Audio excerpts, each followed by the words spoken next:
Yesterday, we were discussing some of the economic and political ramifications of the Great Depression, the period that followed the infamous 1929 stock market crash, when social, political, and economic factors spurred almost 1,000 bank failures in a 12-month period.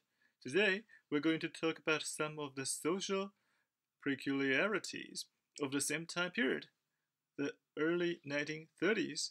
We'll look at the rise of bank robberies in the 30s and how it was possible for high profile criminals to bend and shape the American public's opinions of the government and corporate institutions. So, we've already talked about how the financial crisis of the 30s had a negative impact on investor confidence. Whether or not it was true, many Americans feel that mismanagement of funds on the part of financial institutions was the cause of the Great Depression, and as a result, was the cause of all their misery and hardship. This animosity toward financial institutions created an opportunity for some of the most notorious bank robbers in American history to win over the public. I'm sure you are already familiar with some of these names: John Dillinger, Harry Pierpont, Babyface Nielsen, and Bonnie and Clyde. Those on animosity toward banks and a big business also gave the public a scapegoat for many of the things that were going wrong with the nation at the time. What sets these criminals apart from their predecessors is that they somehow managed to win the admiration of the public while stealing their money. Think about it for a minute.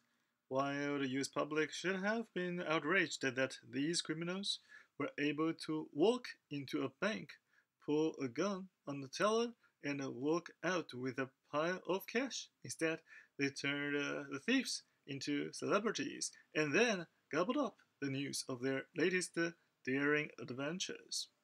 Frustrated by bank failures, rampant unemployment, and generally poor economic conditions, many citizens felt that these bank robbers were getting back at the banks. There was almost a sort of Robin Hood mentality, robbing the banks that robbed the public. The most infamous of the outlaws was a guy named John Dillinger, a petty criminal who turned to robbing banks after spending 8.5 years in jail for attempting to hold up a grocery store. That's right, he didn't even rob the store. Dillinger confessed in court and was handed an extremely harsh sentence in relation to the crime he had planned to commit. During the time he spent in jail, he made friends with his fellow inmates and eventually hatched a plan to help them all escape from jail as soon as he was freed. It worked. Dillinger and his cohorts, who became known as the Dillinger Gang, then executed several bank robberies during 1933 and 1934. Dillinger's exploits became so famous that they not only drew the attention of the media and the American public, who treated him like a celebrity, they eventually caught the attention of J. Edgar Hoover. In 1933, Hoover was the head of the brand new government agency called the Federal Bureau of Investigation. Sound familiar? At this point, the public pretty much thought Hoover and the FBI were a joke, and the FBI's attempts to catch Dillinger did nothing to change public opinion at first. But Hoover was determined to catch Dillinger, not only to stop him from robbing banks, but also, and maybe more importantly for Hoover, to earn respect for the FBI.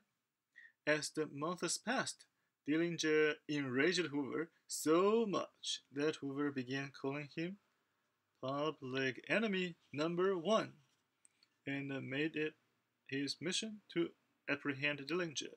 In reality, Dillinger's ability to slip through the FBI's fingers at every turn made the FBI look inept and unprofessional, which just added to the public's infatuation with Dillinger and stoked the mistrust of the government's new law enforcement agency over a month-long period in 1933, 34, 35. I'm sorry, it was 1934. In 1 month in 1934, Dillinger managed to slip through the FBI's fingers 4 or 5 times, and every time he escaped, the public just fell more and more in love with him. It's amazing, isn't it? I mean, this guy walks into a bank, steals their savings, and every once in a while he shoots and kills someone who gets in his way, and the public just eats it up. They treat him like a hero. They're sitting in movie theaters watching the news, and they applaud him when accounts of his latest robbery show up on the screen.